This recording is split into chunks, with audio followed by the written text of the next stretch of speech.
Hello friends, नमस्ते विद्यार्थी मित्रांनो. आज आपण घनाच्या स्थितीवर आधारित प्रश्न हे पाहणार आहोत. घन याला दुसरं नाव आहे क्यूब. आपण इंग्रजीमध्ये त्याला क्यूब म्हणतो. त्याला दुसरं फासा आहे किंवा डायस देखील त्याला म्हणलं जातं. आता हे घन असेल, फासा असेल, डायस असेल, आपण खेळण्यासाठी लुडो खेळण्यासाठी वापरत असतो. या खेळामध्ये हे डायस वापरले जात असतात. या डायसमध्ये सर्वसामान्य 1 ते 6 पर्यंतचे अंक वापरलेले असतात. क्वचित प्रसंगी याऐवजी 1 ते 6 अंकाऐवजी चित्र वापरलेले असतात किंवा टिपके वापरलेले असतात. 1 2 3 4 5 6 असे टिपके वापरलेले असतात. काही वेळा रंग वापरलेले असतात. आणि मग या ठिकाणी प्रश्न सर्वसाधारणपणे कोणाच्या विरुद्ध कोण आहे किंवा वरच्या या 2च्या विरुद्ध पृष्ठावर कोणता अंक येईल, 4च्या विरुद्ध पृष्ठावर कोणता अंक येईल, 5च्या विरुद्ध पृष्ठावर कोणता अंक येईल, 3च्या विरुद्ध पृष्ठावर कोणता अंक येईल किंवा वरच्या पृष्ठभागाच्या खाली कोणता अंक येईल, अशा पद्धतीनं प्रश्न विचारलेले असतात. म्हणजे डायसचे प्रश्न म्हणजे खूप हक्काचे महत्त्वाचे मार्क आहेत की परफेक्ट तुम्हाला हे प्रश्न अगदी MPSC पर्यंत या सर्वांना विचारले जात असतात. आता या पहिल्यांदा आपण या डायसचे प्रकार पाहूया. की एक पहिला प्रकार असतो तो स्टँडर्ड डायस म्हणतात त्याला. स्टँडर्ड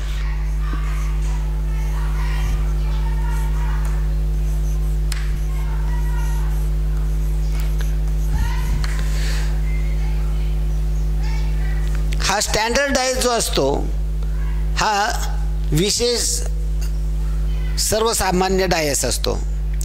की आता हा विशेष डायस म्हणजे स्टँडर्ड डायस, विशेष डायस आणि आपला रेग्युलर जनरल डायस असे 2 प्रकार असतात.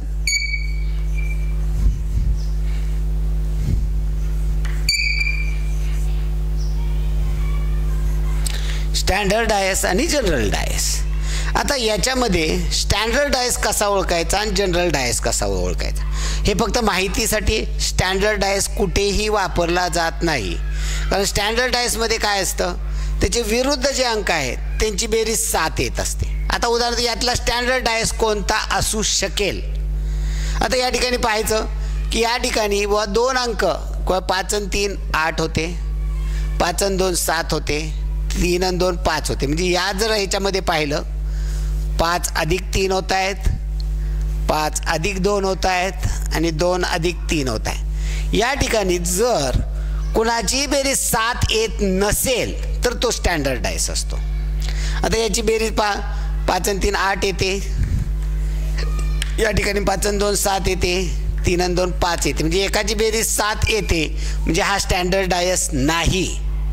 स्टँडर्ड डायस असेल ना तर तो अंक आणि त्याच्या विरुद्ध अंक याची बेरीज 7 येत असते. म्हणजे स्टँडर्ड डायस कशाला म्हणायचं, बेरीज 7 विरुद्ध पृष्ठांची. म्हणजे ज्या डायसमधील विरुद्ध पृष्ठांची बेरीज 7 येते तो स्टँडर्ड डायस असतो. आता हा स्टँडर्ड डायस नाही, कारण या ठिकाणी 5 आणि 2 7 येते बेरीज, म्हणजे हा स्टँडर्ड डायस नाही. याच्यामध्ये पहा बरं, 4 आणि 1 5, 4 आणि 1 5 येते, 1 आणि 5 6 येते आणि 4 आणि 5 9 येते. कुठेही 7 येत नाही. मग हा स्टँडर्ड डायस असू शकेल. जर हा विचारलं की हा स्टँडर्ड डायस आहे आणि 1च्या विरुद्ध फक्त 1च दिला आपल्याला आणि विचारलं 1च्या विरुद्ध काय आहे, तर आपल्याला याचं उत्तर काढता येतं एका डायसवरून. हा स्टँडर्ड डायस आहे का आपण पाहूया. हा स्टँडर्ड डायस आहे का पहा. 4 अधिक 5 9 येते, 4 अधिक 3 7 येते, 5 अधिक 3 8 येते. या ठिकाणी 7 बेरीज एका ठिकाणी येते म्हणजे हा स्टँडर्ड डायस नाही. स्टँडर्ड डायस नाही. आता या ठिकाणी हा स्टँडर्ड आहे का पहा. 5 अधिक 2 7 येते, 5 अधिक 4 9 येते आणि 2 अधिक 4 6 येते. हा स्टँडर्ड डायस आहे का. एका ठिकाणी बेरीज 7 येते म्हणजे हाही स्टँडर्ड डायस नाही. म्हणजे हा स्टँडर्ड डायस नाही, हा स्टँडर्ड डायस नाही, हाही स्टँडर्ड डायस नाही. मग हे सामान्य डायस आहेत. हे कसले डायस आहेत? सामान्य डायस, जनरल डायस याला म्हणतात. हे जनरल, पहिला तिसरा चौथा हे जनरल डायस आहे. आता या ठिकाणी जनरल डायसवरून जर कोणाच्या विरुद्ध कोण आहे हे शोधायचं असेल तर कमीत कमी 2 डायस तरी आपल्याला देणं गरजेचं असतं. पण आपल्याला सर्व परीक्षेमध्ये 3 डायस दिलेले असतात आणि त्याच्यावरून आपल्याला उत्तरं काढायची असतात. खूप सोपं आहे, अगदी सोपं आहे. आता हा जनरल डायस हे पहिला तिसरा चौथा जनरल डायस आहे. पहिला आहे तो स्टँडर्ड डायस. याच्यामध्ये काय असतं पहा. स्टँडर्ड डायसमध्ये काय होतं तर स्टँडर्ड डायसच्या विरुद्ध पृष्ठांची बेरीज 7 येत असते. म्हणजे या ठिकाणी हा जो आहे 1च्या विरुद्ध 6 येणार आहे. 1च्या विरुद्ध 6 असतो, याची बेरीज 7 येते. 5च्या विरुद्ध 2 असणार आहे, याची बेरीज 7 येते. आणि 4च्या विरुद्ध 3 असणार आहे, याची बेरीज 7 येते. स्टँडर्ड डायसमध्ये फक्त. पण कधीही कुठल्याही पेपरमध्ये कुठल्याही परीक्षेला स्टँडर्ड डायस कधीही दिला जात नाही, कारण हे सोपं आहे. एकदा सगळ्यांना माहीत झालं की लगेच सोडवतात. त्यामुळे मग तिथं तुमच्या बुद्धीला चालना मिळण्यासाठी स्टँडर्ड डायस वापरून चालेल का? नाही. हा असू शकेल, हा स्टँडर्ड डायस असू शकेल, परंतु स्टँडर्ड डायस कुठेही वापरला जात नाही. मग फक्त हे तुमच्या माहितीसाठी जनरल डायस आणि स्टँडर्ड डायस म्हणजे काय असतं, त्याचा फरक काय असतो हे तुम्हाला माहितीसाठी मी ही स्टँडर्ड डायसची माहिती दिलेली आहे. आता प्रश्न जर तुम्हाला आला किंवा या ठिकाणी प्रश्न आला, आता याच्या हा स्टँडर्ड डायस आहे असं आपण म्हणू शकत नाही. स्टँडर्ड डायस असू शकेल, मात्र पहिला तिसरा चौथा हा स्टँडर्ड डायस नाही. मग इथं आपण असं धरून चालायचं का 1च्या विरुद्ध 6 आहे, 5च्या विरुद्ध 2 आहे, 4च्या विरुद्ध 3 आहे, तर नाही म्हणून चालत. आता केवळ जर एकच दिला डायस, एवढा डायस दिला आणि तुम्हाला जर म्हणले की इथं 1च्या विरुद्ध काय आहे, तर इथं तुम्ही स्टँडर्ड डायस आहे असं म्हणून आपल्याला उत्तरं काढता येतं. आणि हा जर देण्याऐवजी केवळ 1 दिला हा आणि सांगितलं की 4च्या विरुद्ध कोण आहे, 5च्या विरुद्ध पृष्ठावरती कोणता अंक आहे, तर इथं आपल्याला सांगता येत नाही, कारण हा काय स्टँडर्ड डायस नाही. मग स्टँडर्ड डायस नसेल तर कमीत कमी 2 किंवा 3 आपल्याला उत्तरं द्यावी लागतात. आता उदाहरणार्थ हा पहा. आता यात केवळ 2च डायसवरनं कोणाच्या विरुद्ध कोण आहे हे आपल्याला काढता येतं.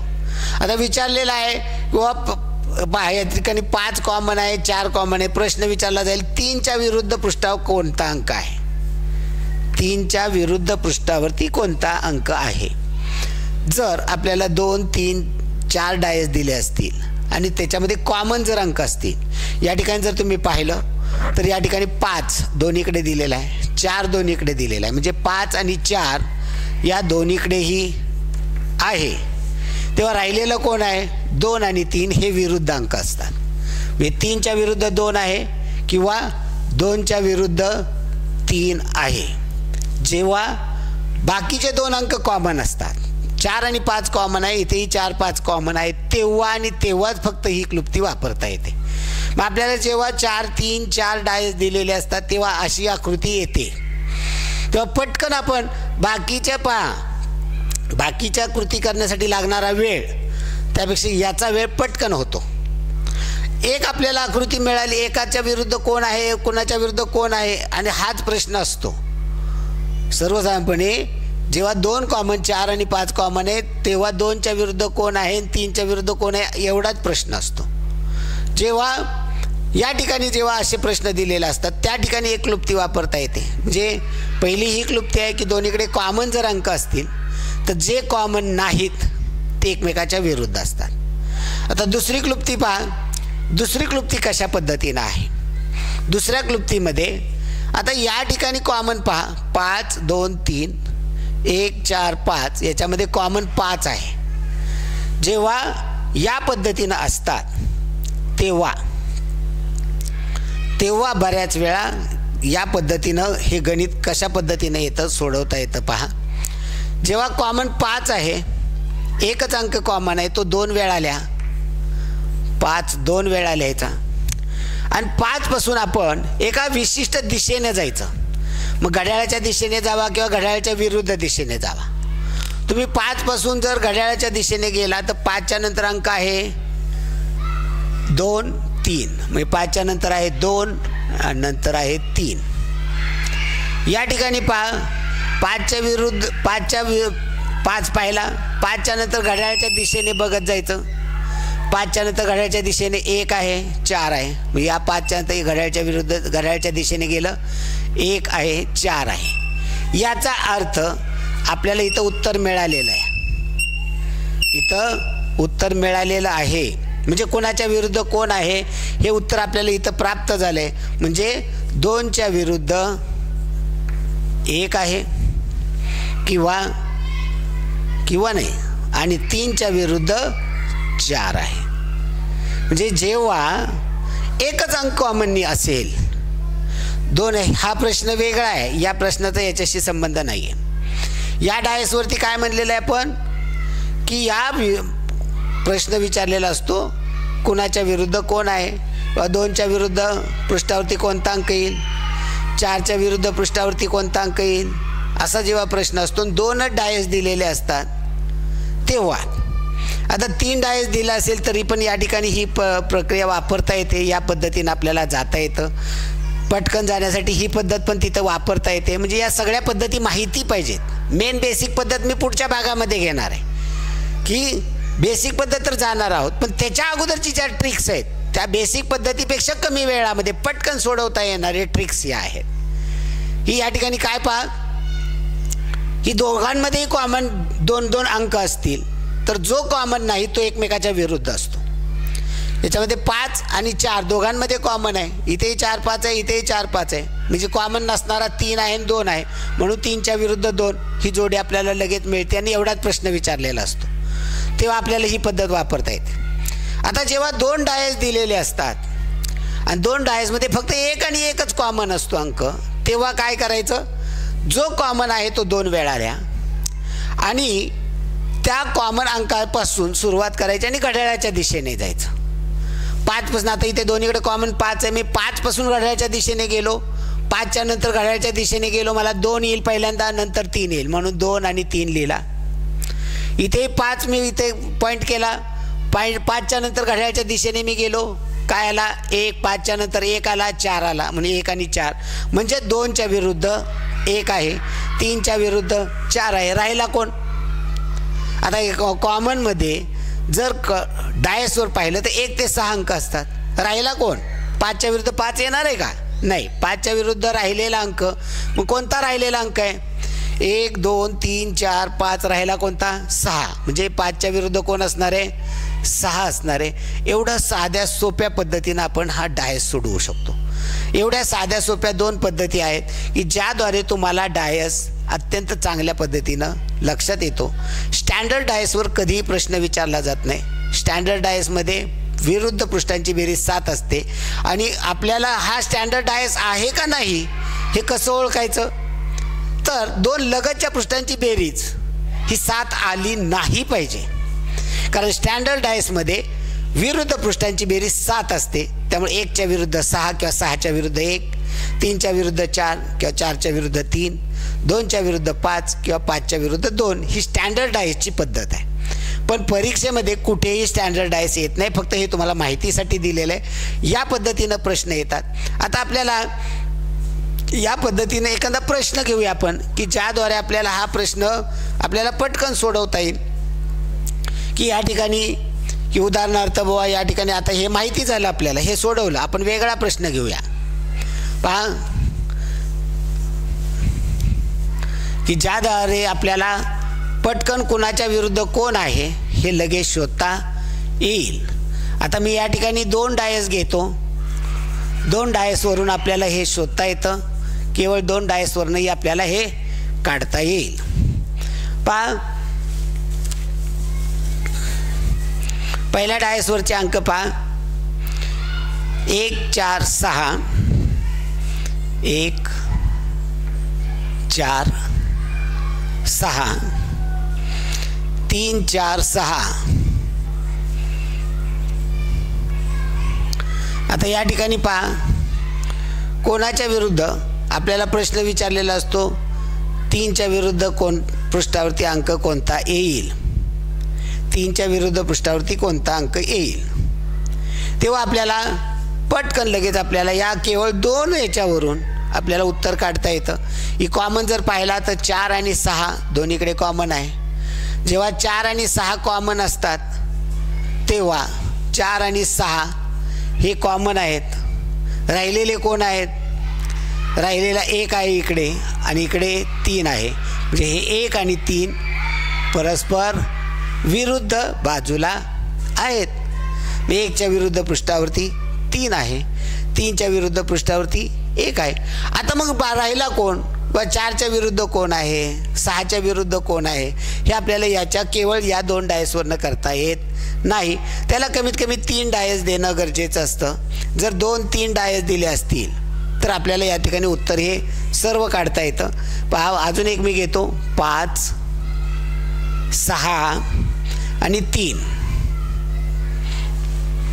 आता 3 डायस जर तुम्हाला दिले असतील तर सर्वच गोष्टी क्लिअर होतात. आता केवळ 2 डायसवरून आपण बघितलं किंवा 4 आणि 6 कॉमन होता म्हणून 1च्या विरुद्ध 3 येतोय, आपण लगेच स्पष्ट सांगून टाकलं. आता आपल्याला जी पद्धत आहे की आपल्याला जी पहिली पद्धत सांगितली होती की ही पहिली पद्धत होती, त्या पद्धतीने 1 काढला.